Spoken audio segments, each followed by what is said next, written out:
Hello, everyone. Welcome to Tea with TPS. This is, in fact, a re-recording of episode number 31, which was premiered last Sunday. Since there were some technical problems, Sri K. Jayakumar IAS has agreed to redo it again very graciously. So that is what we are going to do. But before that, I must say, for the confidence of everyone who use technology, I must give you some of my experiences with technology very briefly. You may think that the technology will be best in IIT or in MIT, sorry, not IIT, Massachusetts Technology, and also NASA. I'm sure we'll all swear by technology there. But my experience was when I went to MIT with Ambassador Narayanan, everything was fine till Mr. Narayanan got up to speak and the mic failed.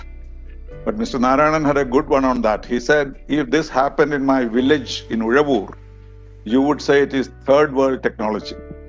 Since this is MIT, I must say it's only a systemic failure, he said. Everybody laughed. And the next experience I had with NASA, I went to say goodbye to Kalpana Chawla on her space journey, not the final space journey, before that. And I was told that I could speak to her just before she got launched. And so the NASA administrator came to a conference room and said, now you can speak to Kalpana. So I kept saying, hello, Kalpana, nothing happened. The administrator was very upset. He went to his room and checked, and the line was fine. So he came back, and still there was no Kalpana on my line. Then the scientist from my embassy, who is quick with these things, what he did was he looked under the table, because this was a huge conference table on which one mic was in the center. And the cleaner, perhaps, that evening had pulled off the mic or the wire from the mic. So such things hadn't happened anywhere, anytime. So we should not be ashamed of our own technology. There is nothing called perfect technology, and that is for the consolation. So but let me welcome Mr. Jayakumar once again. And let me repeat what I said about him yesterday. I said when I think about him, I remember the words of Wordsworth about Coleridge. There is nothing he has not touched, and he did not leave anything he touched unembellished. And that is what you feel when you look at his experience. He joined the civil service, did extremely well, and became the chief secretary, the highest position in Kerala state. Then he became the vice chancellor of the Tunja Thiruthacchan University. He was the founder of that and made it an excellent institution before he left. He is a writer, and he has done 44 books in Malayalam and English. And as a poet, he has 400 poems in different anthologies. And most interesting of all, he is a lyricist, and his lyrics have gone into about 100 movies. And a later interest he had in paintings. He had 15 individual painting exhibitions. Then he has had awards from India and abroad. I myself had the pleasure of presiding over the presentation of the Sri Chitra Tirunal Award for him last year. And then on talks, he has been talking basically about Mahatma Gandhi and Malayalam all around the world. So that way, he's a multi-talented personality, as you all know. So the first question I asked him yesterday, which I'll ask him again, is that of all these pursuits, which one did you enjoy most? Yes, Mr. Jayakumar. All our life, there are certain core attractions as well as peripheral attractions. I would say civil service was for me a peripheral attraction. Attraction, no doubt, but it was a peripheral attraction. The core attraction of my life, or rather the core gravitas of my life, if I may say so, was to become a writer. That is how I identified myself. At the end of the day, I should be remembered as a writer. Do for a living is a separate thing. It's a matter of option. It's a matter of choice. I could be a lecturer. I could be a journalist. I could be a lawyer or whatever. But then, of course, I also did a course in journalism, thinking that if civil service doesn't work, I'll join a newspaper. Again, I could write. So, civil service was a very wonderful option. I was very happy if I could get it. But even if I don't get it, I would have ended up as a writer. But my life turned out in such a way that I got into the service and I gave my full to the service. At the same time, it was the struggle to keep the writer in me alive without getting compromised by the pressures of work and the trappings of power that civil service gives you. I think when I look back, my greatest achievement in life seems to be not that I got into the civil service or I became a writer. The greatest achievement seems to be to have pursued the career of a writer in spite of being in the civil service. So, well, they say about Pandit Nehru that if he had not joined politics, he would have won a Nobel Prize for literature. So that could apply to you because it was a distraction for you too. It was a distraction, but I would say that in spite of the fact that I continued for 35 years in service and working thereafter also, even now I am working, I somehow developed a kind of balancing trick by which I could sort of ride 2 cycles at the same time like a circus fellow. So how was your life in the civil service itself? Obviously, you had great success. You reached all the levels that any IAS officer could reach. So obviously, you had a happy experience. But there must have been difficult moments in your career also. Are there many? Sure, sir. I mean, civil service, as you know, is not a bed of roses. It is not an easy ride for anyone. But I should appreciate. Looking back, I feel happy that I did not get into major controversies in any case, and I came out rather unscathed. At the same time, I was not, if I may say so without being boastful, I did not lead a career which is colorless and orderless. It was quite colorful and orderful. Yes. I did not shy away from decision making. I did take decisions, but I think it is in my character not to sort of cross swords with people or to precipitate a situation. At the same time, don't compromise. I never compromised on my principles or ethics, but I sort of skirt around or ensure that I don't get into this kind of immoral things or incorrect things. At the same time, I should also protect my minister. So I have used a used a lot of strategies to survive fairly well in the service. No, some of these youngsters who come to my class to prepare for civil service, the IAS aspirants, often ask me this question: how do we overcome this problem of political interference and the minister becoming corrupt, and so you are forced to get yourself corrupted? And so Dr. Babu Paul had the answer. He said, as long as you believe that the chair you are sitting is not bigger than you, there is no problem. That's what he used to say. Of course, that answer is correct in a way. But this is a very standard, it's a stereotype perception that young aspirants into the civil service normally they hold this kind of perception, saying that you are the sort of crusader of truth and you have the villainous minister, the politician, trying to be corrupt all the time and pulling you down. It's a kind of archetype, which I think most of the films must have also helped in sort of driving down this archetype.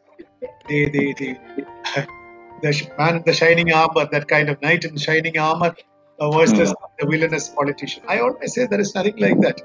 Don't underestimate your politicians, nor should we sort of paint them with one brush, all black, all dark, nothing like that. Politicians have their own ideas and their own norms and their own choices, priorities. You have your very clear priorities. When there is a conflict of interest, you know what position you take, and as long as your reputation is good enough and sound enough, the minister knows how to sidetrack you and get his things done, whether it is correct or wrong. It is his interest. If he has to get something done politically, he will do it. Only thing is, you should not unnecessarily fall into the crossfire. So I have escaped that crossfire without betraying my minister. So most of the times, I used to tell my piece, saying that, sir, what you are trying to do is not correct. This is the right thing to do, but if you decide otherwise, I will not say more than this, but it is not correct. So he'll say, you leave the file here, I will decide. No, but from the point of view of the time when you joined and today, has there been a deterioration in the civil service in terms of, corruption and other activities which are coming out? Is it because they are being reported, Was it always there? But we used to look at the civil service as incorruptible at one time. But now it is the opposite. Most people expect that civil servants are corrupt or they are in league with the ministers, etc. Is it a reality? Sir, the citadel of being an unassailable moral construct, that is over, I suppose. Nobody looks at civil service as a totally incorruptible edifice anymore. But at the same time, I don't think everything is lost. Even in earlier times also, there were people who were clever enough and had their own axe to grind, and they had their greasy palms and all that. But then the percentage is small. It was a fraction. Slowly it is increasing. A larger number of people are becoming sort of pliable. They are becoming pliable. I will not say outright corrupt, but people are becoming pliable. What you generally call in bureaucratic circles is anticipatory compliance. They think that this is what my minister wants, therefore he is more than ready to oblige him, and therefore there might be a price for obliging the minister. We don't know. So that percentage is increasing, but I don't think that everything is lost. I don't think the sense of idealism is lost in bureaucracy. Although the sheen of the idealism is coming down, people are becoming more and more pragmatic. And when I see very pragmatic people right at the stage of their assistant collectorship, I really get scared. If they become so pragmatic, even in the initial days, they will become very dangerously pragmatic as they go up. You have to be pragmatic, but then you don't have to be dangerously pragmatic, because you have to retain that kind of idealism throughout your career. And I don't think, sir, at least in Kerala, things are not that bad. In Kerala, you can still hold your morality, your political morality, your bureaucratic morality, and say that, sir, this far and not beyond.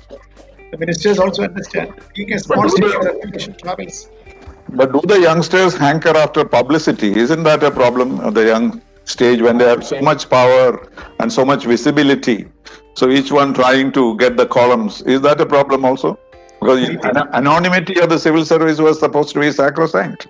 It is all gone, sir, because I think we should divide the generation into pre-computer days and post-computer days, or pre-internet days and post-internet days. Sir, we belong to the pre-internet days.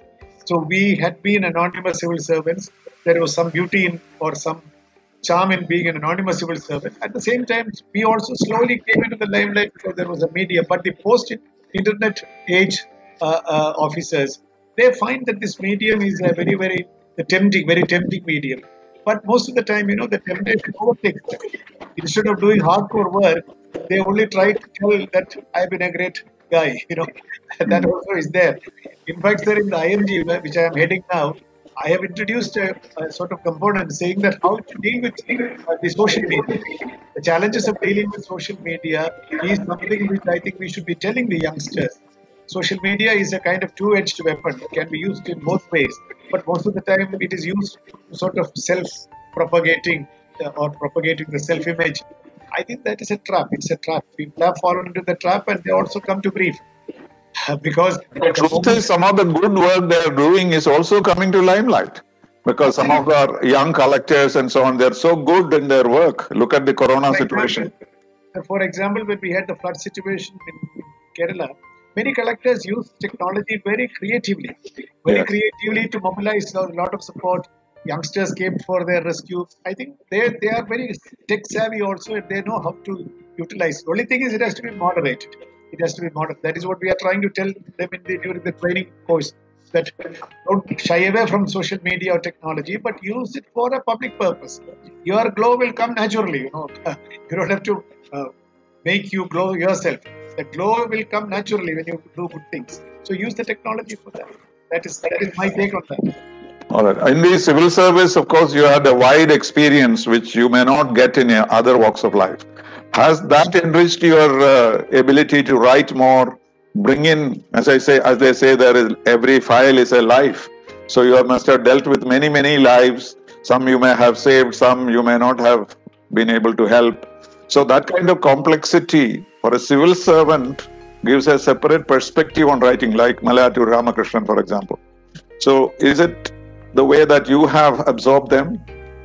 Sir, I am basically a poet. I'm not a novelist. So Malayatu's case is because a novelist comes across a lot of life situations. For me, with my sensitivity as a poet, sir, I've always said that the poet in me has redeemed the bureaucrat in me. Had I not been a poet, I would have been lost in the wilderness of bureaucracy, sort of catapulted to power, getting drunk with power and all that. Whereas as a poet, with my human sensitivities, I always found that the position that you are in gives you considerable leverage to touch human lives. And I, without being boastful about that, I always have tried to be as friendly with people, as accessible to people, and address their problems to the extent possible. In fact, when I was in the secretariat for long years, the popular joke used to be that Jayakumar's room, you don't have to look at the board where there is a crowd in front of the room, that is his room. Always people come to see me, sir. And I give them a patient listening. Maybe the subject may not be my subject. I mark it to the concerned secretary, follow it a little bit. So sir, wonderful things happen. With a little bit of care and concern, bureaucracy can deliver it.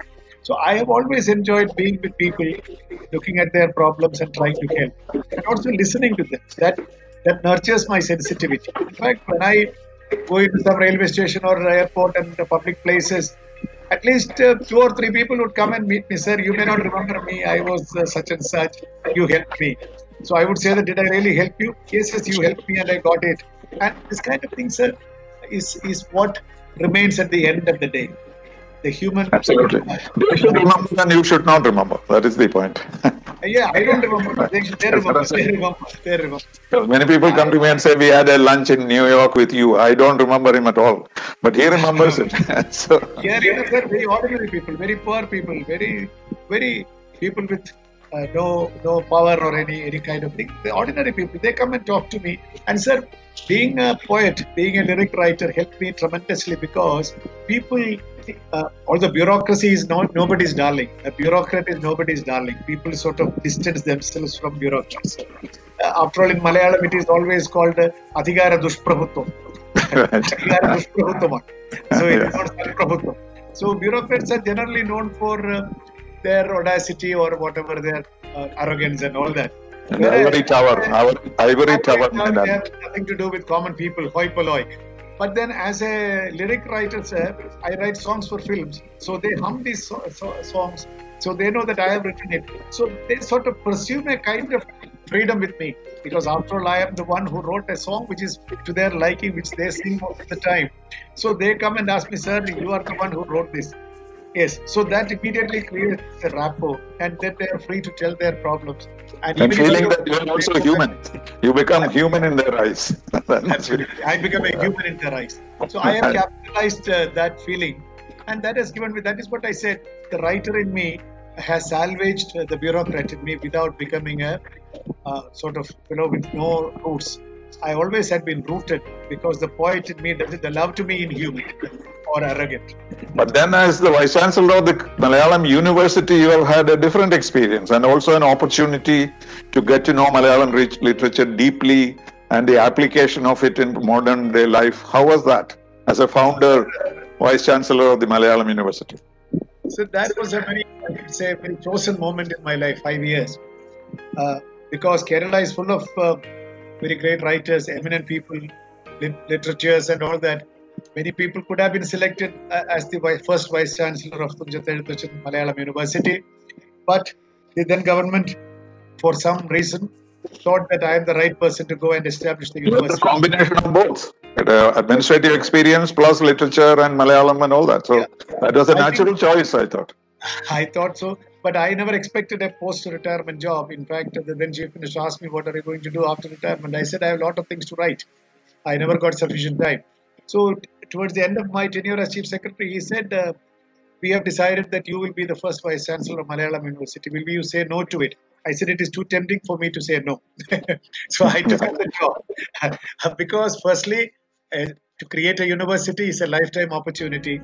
And I could build that opportunity, create that university in to my definition of a university. It's a kind of alternative university, sir. It is not a run-of-the-mill university. Please. No, unlike in other universities, there are too many honors of Malayalam literature.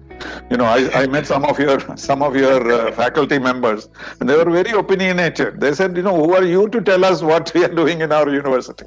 And that kind of approach. I know what you mean. I know what you mean. I have sort of endured it for 5 years.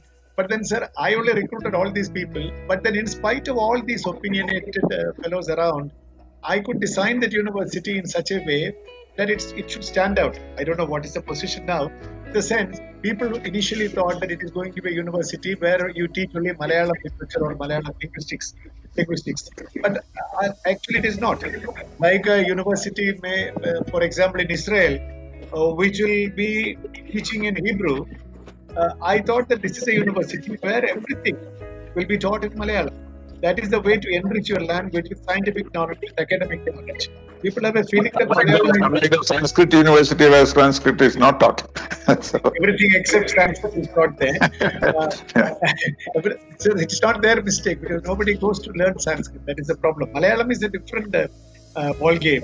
So I introduced history, I introduced sociology, I introduced journalism, film studies, all kinds of things to be taught and learned in the medium of Malayalam. And initially, some people thought that it's so difficult. But as we went ahead, we knew that Malayalam is a very pliant language, it's a very rich language, resilient language. We were creating our own vocabulary. And sir, over a period of 10 to 15 years, Malayalam University would have developed that kind of a terminology, vocabulary, by which all kinds of academic subjects could be sort of activated or we could negotiate them in Malayalam language. That is the way a language has to become rich. That is the mandate of Malayalam University. And not only teaching, you have to build an institution.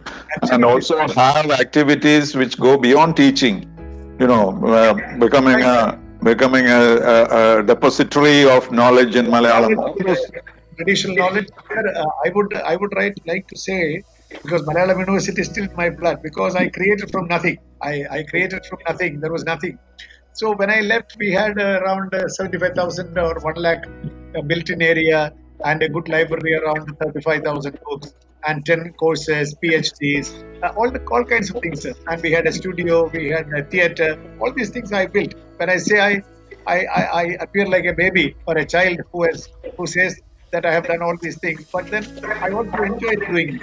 What is important is there were 2 projects or 2-3 projects which we have, which are very relevant. One, of course, sir, Malayalam being a language in the Indian Union is one of the 25 languages.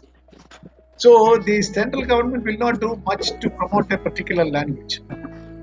So it is up to the Indian languages to promote themselves. So I started a translation project. I myself am a translator into Malayalam and sometimes into English. But then I started a project for translating and publishing it to very important publishers in English. So that slowly it will be picked up by French publishers and German publishers. And who knows, maybe in another 5 years or 10 years, one of these translations will go to the Swedish Academy and Malayalam literature might get a Nobel Prize. Right. Nobel Prize. You need a lot of translations for that. Absolutely, sir. And it has to be continuous. It has to be complete works of a person like that we have to do. Sir, it has to be a very planned endeavor. Unfortunately, there is nothing in Kerala today. So Malayalam University started that project as expectedly as after I left, they had a sort of one of their projects saying that this is not a mandate, not in the mandate of Malayalam University. I thought it is very much in the mandate of the university because glorifying your language can be done into literature. Right. And anyway, I even went to Frankfurt Book Fair, sir, promoting Malayalam with a translation catalogue. I met at least 50 publishers. They said, okay, we'll keep on dialogue, we'll have a dialogue. The dialogue has to be kept. This is one project I did. The second project, which is not materialized, it is in the way to have an online English Malayalam dictionary, Malayalam English Malayalam dictionary with audio, how to produce the Malayalam. Many people do not, their accent is very bad. So we thought that the new generation will access a Malayalam dictionary only online. So that is another project which we started. Then we had a publication project also, where books of ancient books, traditional books, where a commercial publisher will not venture. So these are the books which Malayalam University should bring out. Then we also established a chair, Gundert chair in Tübingen University, Germany, where Hermann Gundert had left all his archival materials he collected from Kerala. Very rare materials. He is a real scholar, sir. He is a real scholar. So the entire archives, Goodnet archives is now open to us. We have a chair and we can do whatever we want. We can translate, we can bring out books, edited volumes and all this. That is going on. It's so I thought in 5 years' time, I should not write my own CR, but I say that they are all fairly impressive achievements which we could do in Malayalam University. So I thought that speaks for itself. There is no question about that. But in terms of employment, how much opportunity has it opened up for our young people? Sir, that is one area where I did some work. For example, the journalism course that we were doing, it turned out to be very popular. So, for example, all the journalism courses conducted by these private institutions and press club and all that universities, it's all in the medium of Malayalam. So you train somebody to work in a Malayalam newspaper, but the medium he is teaching, he is learning is English. We thought that why do you want to learn journalism in English? You learn journalism in Malayalam, your Malayalam also improves. You are after all going to work in a Malayalam medium, Malayalam medium of, in the sense, public media. So that course is becoming very popular. And Malayalam, Manorama, Madhurabhumi, all these people have taken our boys and girls, they are doing very well. So our media course is very good. Our film course is very good. And local administration course. We have a course on local development. So all these panchayats are employing our people for consultancy work, research work, and all kinds of things. So there are opportunities, not conventional opportunities. You have to find now that the official language is Malayalam in Kerala. In files, you are supposed to write Malayalam. That's become also more important because many of us can't write on the file in Malayalam. But what do you do for the IAS officers who come from outside? Do you give them any training? Because they all speak, but not the regular, not very well. And how are they going to deal with the files, etc.? Some of them may be there, but generally, are they good? Sir, Language Institute was doing it. Now IMG is offering this course through Prabodhendran Nair. We have developed a book also. So we are serious about, IMG is doing it, not Malayalam University, but IMG has developed a module, and even now we give classes online. Online is better. Yeah, whenever they have the time, they can. And then officers will learn only if there is a compulsion. If all the files are in Malayalam, they will naturally pick up like they do in Kannada. Karnataka, everybody has to learn Kannada because all files are. We are more pragmatic, sir. I think even now 50% of the files are still in English. Yes, yeah. But we have people like Rishiraj Singh who can sing Malayalam songs. Yes. And he does it out of love for it. And so that also is maybe an exception, but you have those models also. Vinod Rai speaks good Malayalam. Amitabh Khan speaks fairly good Malayalam. So there are officers who have picked up. It all depends on their commitment and interest. And coming to the universities in general and the new education policy, they talk about multidisciplinary universities and not specialized universities. So when that comes, we will be in difficulty with some of the universities that we have created, agriculture. And so will Malayalam University will also be affected by that? Will you have to introduce other courses? Malayalam University is a university which fits into this bill. It's a Sarvagalashala. It is not a unidimensional university. We teach humanities. Now they teach even science also. So it is a multidisciplinary university. But your engineering, Abdul Kalam Technical University, Medical University, your veterinary science university, all these universities may have problems. But what is your opinion about that? Which one is better? Sir, I have a take on that because you cannot go for too much of a super speciality. You cannot have a university for a super speciality subject. There should be intermixing of disciplines, then only you grow. Otherwise, you grow inward. Super speciality in university is not very good because I think agriculture university was good enough, where veterinary and fisheries were there. Now it is all trifurcated. In a way, it is good for some time. They will grow, but they will not beyond a point. So this kind of convergence also may be good. But then, sir, in the new education policy, there are a few suggestions which I have my own fears, my own apprehensions. For example, universities are not going to be affiliating universities. Yes. Affiliation to institutions are going away, and institutions are going away. Autonomy is the order of the day. Sir, autonomy is good if you are capable of being autonomous. And autonomy for what? Autonomy for improving your standards and autonomy for deciding your curriculum. To excel then from the other. To excel is good. But I am afraid whether the autonomy that the new education policy would provide, it might be an autonomy for anarchy, sir. Autonomy for mediocrity. Because many colleges in many states are they are not even capable of, they are not even, we cannot even call them colleges. They are just teaching teaching factories or whatever. So if autonomy is given to them, it will be a doorway to anarchy. That's what I think. No, but there are very many successful autonomous colleges also. That if you have a will, you have a way. In the sense, so for example, in Trivandrum, sir, my alma mater, my Marivanas College. Yes, I was also a teacher there. Yes. So they are doing very well. Autonomy is a boon to them. Whereas with autonomy, there are institutions which are deteriorating because they don't use Saint Teresa's, for example. They are doing excellent. Right. Happy to be there. The way they are shaping up. So then that kind of excellence you cannot expect across the board. So it increases the work of the teachers. That is the main problem. Because they have to do much more work than what they normally do. They normally teach what they learned 30 years ago. And then they don't want to change. They don't want to move from there. Teacher has to be committed. Teacher has to be motivated. Teacher has to have a lot of love for their children.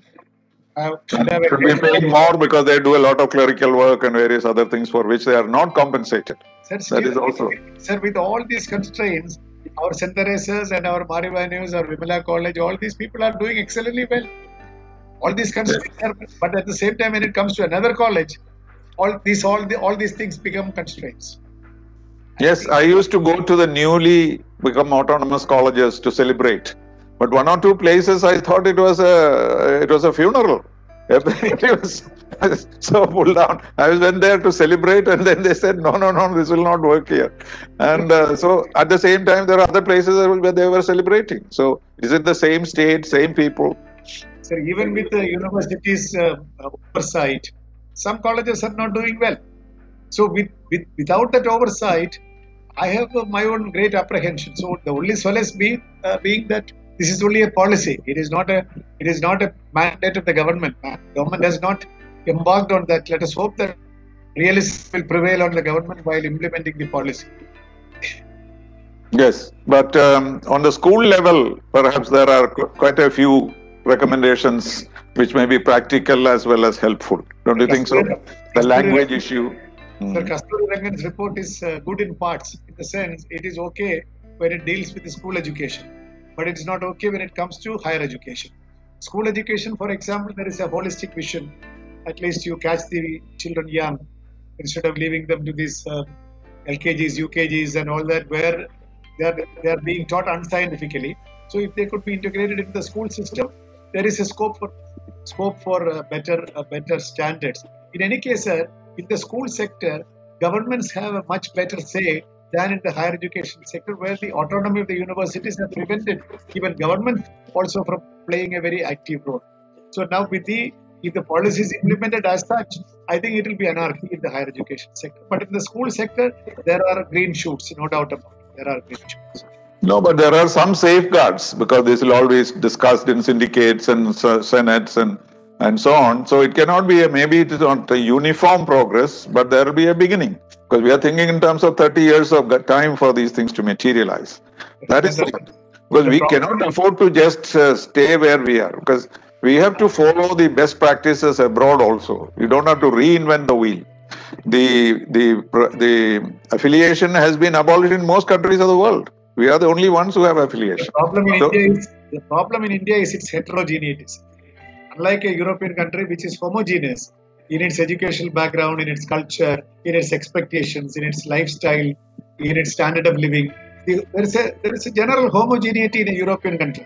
Whereas India with its heterogeneity is not prepared for this kind of autonomy. That's what I'm saying. So we have to apply autonomy selectively. Of course, selective application means you are again widening the schism or the gap.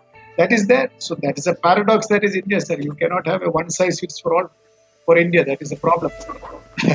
That is where it teaches. And what is your opinion on foreign universities and private universities entering India? course, private universities everywhere except Kerala, but foreign universities also they are thinking of bringing in. So what do you think about it? I believe that it is the way to go, but many people don't agree with me. We should not run away from private universities or foreign universities.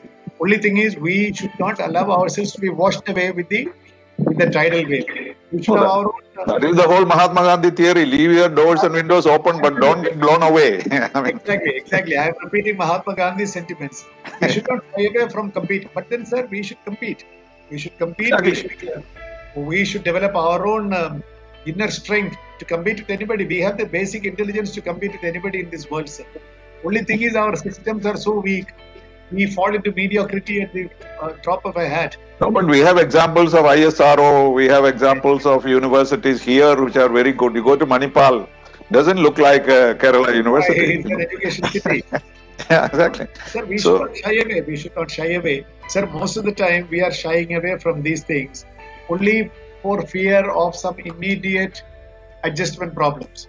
Somebody will be losing a job here. Somebody will be asking for a greater qualification. Somebody's expectations will go up. So people are, they do not want to sort of, they are very complacent. Basically, people have to be shaken out of their complacency. I'm not against competition. But at the same time, I am also a big votary for public institutions, where social equity has to be. So the biggest argument against private universities and even foreign universities is that even while it might guarantee quality, it there is a premium on money. It sort of discourages or discriminates between people with economic background and people without it. So that kind of social equity aspect, if we can very intelligently and creatively overcome that divide, I think that will be good for our people, our students who are actually not better off. They are social, even socially disadvantaged students also could get the benefit of this really higher education and come up.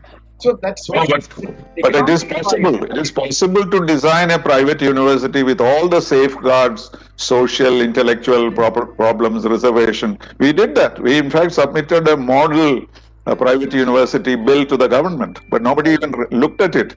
But the existing thing is those who afford leave Kerala anyway. Those who have a lot of money will go to the US. At least they will go to Bangalore. Nobody will say my son will go to college in Kerala if it is the first priority. First priority is always to go out. It is those who cannot afford to go out who are going to our colleges. So why not bring the mountain to Muhammad? That is my suggestion. But fear has to be allayed. Kerala, that this kind of social division will be accentuated or economic division will be accentuated. That fear has to be addressed first. If that fear is addressed effectively, I think Kerala is a very complex and very practical society. We fight against so many things, but we are the biggest promoters of globalization, is it? Right. That's a bit of hypocrisy there. Yeah. We are the biggest beneficiaries of liberalization. But we will oppose all these things because we have certain built-in fears. Those fears have to be addressed. So it's all a question of how politically you manage it. It's a question of it's politicization, in fact. It's the opposite of that. Instead of politically managing it, we inject politics into everything, including education. That is really the problem. Politicization. It has to be politically, it's a question of political management. It's a question of political management, or making it rather acceptable and highlight the benefits of this kind of opening up and the competition. Today, what is happening is only the negative aspects are being highlighted, and it is used as a tool to torpedo this. So it has to be politically managed. The political management is very important, sir, in Kerala to do anything. Without political management, I think the best of our intentions will be self-defeating. So that is how, sir, I survived in bureaucracy.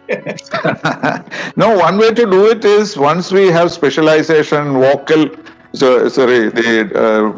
other specialized courses, etc., being introduced like in the new system. Everybody won't go to a university. Everybody won't go to a college. That system we don't have. Everyone goes to a college even if they become bus conductors at the end. It's a waste of time. But we are not able to make that choice at the age of 17 or 18. Everybody goes for master's, BSc and master's degree and PhD, and then they apply for bus conductors jobs. And so that consciousness. So you need to have a dignity of labor. You must have a better system of payment, because the hardest working person gets the least payment in our system. So these are all the problems that we have. So we have to make some beginning somewhere. That is my plea anyway. Good. Now let us come to something more pleasant, like your writings.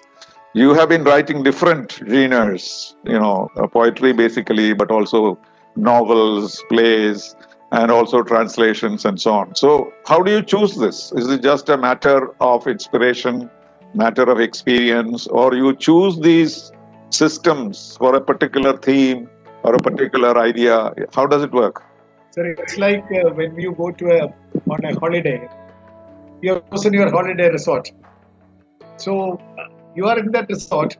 You are staying there, but during daytime you will foray into so many places. You will explore a lot of lanes and bylanes in that resort, but you come back. Likewise, poetry is my home base, my base. From there, I go into translation if something fascinates me. I translate from English to Malayalam, Malayalam to English. So it's all slightly impulsive also. I'm not a stickler to saying that I shall do only this. If something excites me, I do it. For example, Tagore has been my favorite poet right from my college days or even before. So I translated Tagore. Even now I'm translating Tagore. Then Khalil Gibran fascinated me. Any this kind of spiritually oriented literature fascinates me. Rumi also is one of your favorites, right? Rumi. I'm still doing a biography on Rumi. So all these things fascinate me because it doesn't coincide with the kind of poetry I write. This is my aspirational poetry. What Tagore writes is my aspirational poetry. I am not in my frame of mind to write anything of that kind of brightness or that kind of mysticism, for example. I'm not come to that stage, but it is my aspirational poetry. So what I translate is my aspirational poetry. Then recently, sir, when this lockdown started, I started writing a children's novel, a children's literature. One novel because it gave me a lot of what should I say, buoyancy for my heart. Because lockdown was a very depressing experience. So I started writing a novel for children. So it is coming out tomorrow. I'm getting the copy of the book. It is called Santa Claus. So all your fantasies can run right. Then when we were in lockdown, I thought that lockdown has robbed us all the charm of life because always you are at home. You can't travel. There is money in the bank, but as they say in Hindi, no use. You cannot even use it. Your car is in the garage. You can't take it. Nothing. You can't. So what is the worth of all this? There are people with even far more comforts than we have, far more wealth than we have, far more affluence than we have. Even they are also in the same boat as we are, eating what your wife cooks for you, a breakfast, lunch, and dinner, and in the afternoon. So I was wondering, sir, at the end of the day, what is it that makes life worthy? Is it the trappings of power? Is it the glamour? Is it the social contacts you have? Ultimately, I came to the finding that it is your sense of contentment. It's a sense of contentment that makes life livable. If you have everything and if you are not contented, life has been lost. Like T.S. Eliot would say, "Where is the life we have lost in living?" That was the beginning. Where is the life we have lost in living? I think all of us are leading a very complex life. Complexity, externally induced complexity, our own mentally induced complexity, emotional complexity, all kinds of complexity, procedural complexity, financial complexity, relationship complexity. Why is it we are following into this trap? So I analyzed this and have come out with this book called Lalita Jeevitham. I can show a copy of it.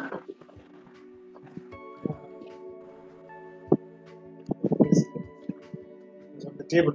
Anyway, it's already come out, is it? It's a Madhubhumi publication, you said. Madhubhumi has got the book, sir. It is here on my table. So, day before yesterday, I got the first copy of the book.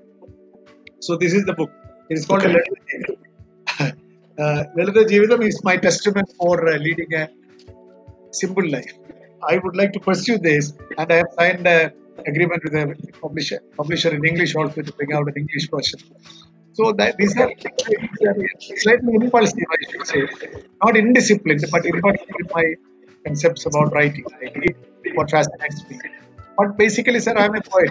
I have published around, this is my 8th volume of books. Anthology. Malayalam. And I have published around 3 anthologies in English. 44 books altogether. But during the pandemic lockdown, did your productivity increase? I think so, sir. No distractions, no public functions. No, but you have webinars every day. Like you have. Webinars was relatively later that I think people discovered it only by June, July. But even webinar is okay, sir. It takes only 1 hour or 1.5 hours. Whereas to give this 1.5 hour talk, You travel. Yeah, exactly. Going to Kannur or Kasargod, I used to travel like mad all over the state and sometimes even. Yes, for a half an hour speech, you spend 3 days. 1 day to travel, 1 day to. I go to Sharjah, Dubai, and Oman for a Malayali Association function. Then, of course, you also meet people. You also enjoy meeting people, talking to them. That is lost.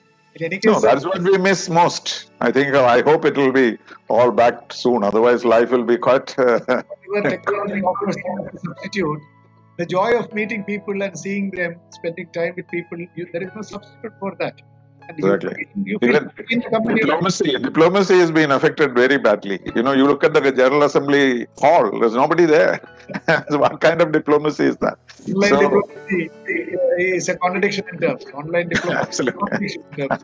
Because diplomacy is all about touching your meeting, you're smiling, you're cracking a joke. And also without the hierarchical problem. That is what happens in the UN.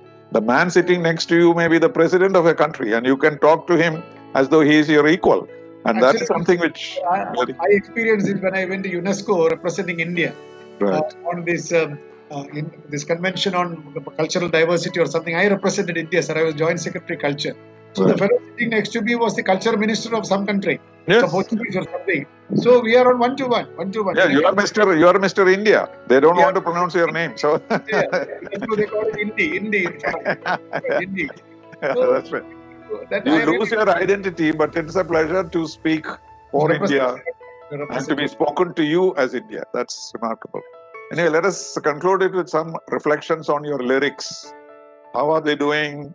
Yeah, are you adjusting your emotions and words according to the new requirements of the movie? Like, for example, this new movie called The Great Kitchen of India or something.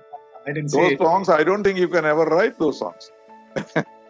But they are very striking, very attractive, but you need a different kind of mind and different kind of training. Isn't that a challenge? This is a new trend which came in after 1995 or so. This trend was there. It was started by Salil Chowdhury. When he came to do Malayalam music, he did not know the language, so he gave a tune and the lyrics writers wrote it for him. It was okay, once in a while you can do it. But then towards the end of 90s and early 2000, this became a must. No music director would set to a tune to your lyrics. They will give a tune. Basically because, sir, most of them are not as big stalwarts as the earlier music directors were. Now I am just coming back from a function celebrating Devarajan's album. So he was a musical wizard. He knew the raga so well. so he could do wonders with any lyrics. He can do anything. Whereas new music directors are not that adept. Plus there is a fashion. It's also a kind of trend, so everybody would say this is the trend. There are music directors who are very good with their music and the science of music. For example, Jayachandran is a good composer. He knows classical music. But then the trend is that you give a tune. Mostly because not to repeat themselves. So you can write a tune, provided the tune has a classical base. But if the music director is trying to lift a tune from Arabic music or Spanish Latin music, or Latin American music, then your language doesn't fit into that mold. Language doesn't break that way. It is in any case, sir, Malayalam is not a flexible language like Hindi or even Tamil. Tamil you can break anywhere. Hindi you can break anywhere. Malayalam is a classical, that way it is in a classical mold. That is why old songs are still with us, because there the tune and the words match.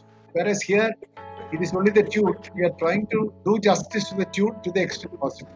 No, literary value like Vailar and ONV and all that, just their pure poetry. Sir, when you are writing to a tune, your only aspiration is that I have to get some words in the tune. That is all. Whether they are coherent or not is none of my lookout. So as a result, sir, the songs are short-lived. They have a very short duration life, short shelf life.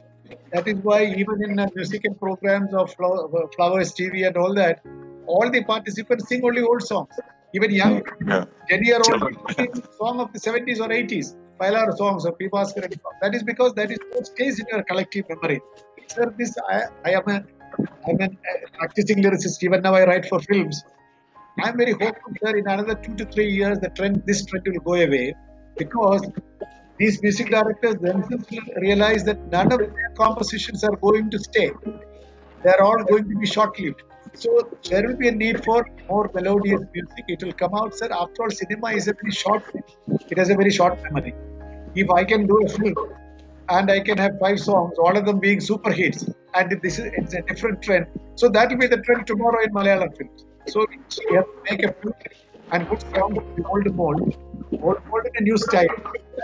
No, but what surprised me, even in the old times, using of poems, actual poems not written for a movie, are very rarely used. You see one from Shankara Kurup as a song, or one from Ayyappa Panikar as a song. But classical literature, poetry being used in the movies is very small numbers. Is that true? That is true, because classical poetry or conventional poetry is written to a particular meter, a particular vrtam, as they say in Malayalam. So, a poem written to a particular meter can have only a very limited range of musical possibilities. So, music directors cannot create wonders out of that if you keep on giving them poetry. So, lyrics is a different ballgame. Its meter has to be different. So, when you are writing a romantic song, you cannot use a particular meter. In the sense, naturally it will come to you. A small meter will come to you. So that will fit into it. But wherever they have used it, it's very effective. That's why I was surprised as to why more and more classical poetry is not being used. I'll tell you why. Because it depends in what context it is being used. So a poem cannot be used for a very run-of-the-mill context. It has to be used in a particularly relevant and deep context. So such films are very few and far between.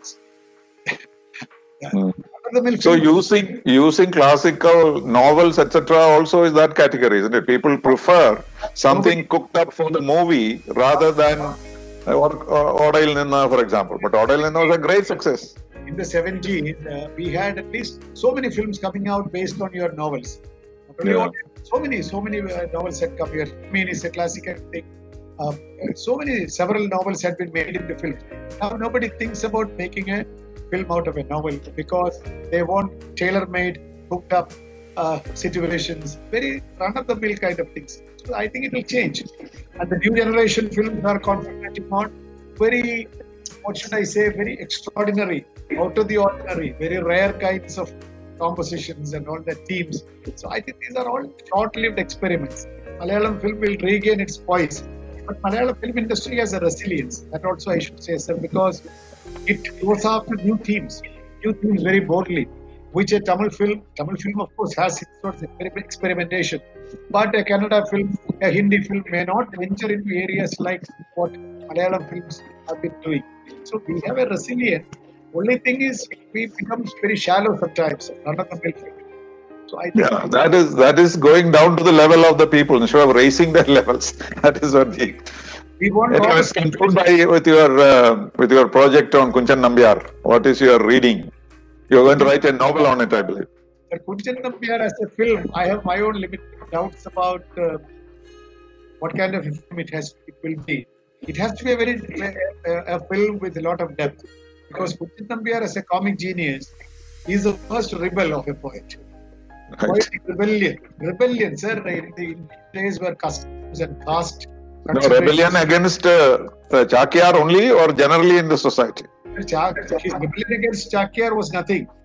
He's naming his Otantullal as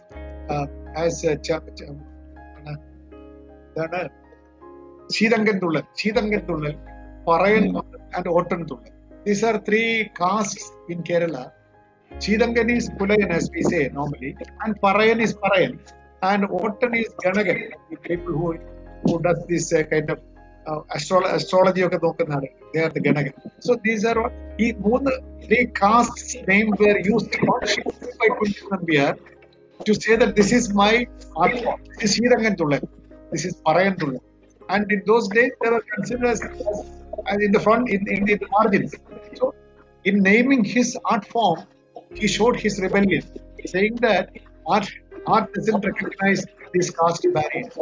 Nambiar has not been appreciated or evaluated as that kind of a revolutionary, as a kind of avant-garde in those days. So his rebellion against Chakiyar was nothing, because he has been planning.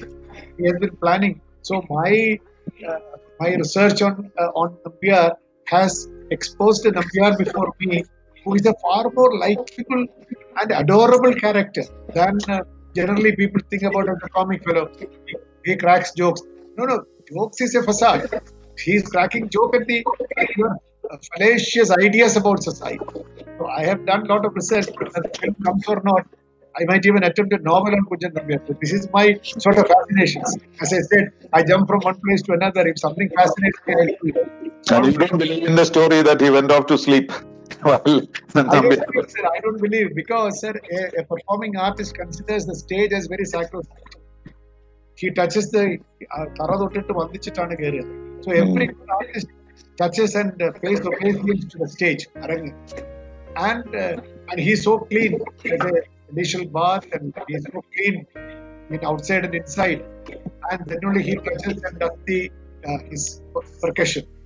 So to imagine a 100% artist, accomplished artist like Kunjan Nambiar to fall asleep on such a high-sounding vijava, on an instrument like vijava, is unreasonable.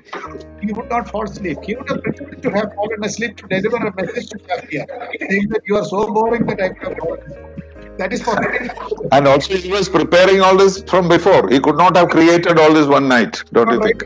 Overnight. Yeah. He must have made so. I always, while writing the script, I thought that whole night he must have thought, how do I hold this show? What is my costume?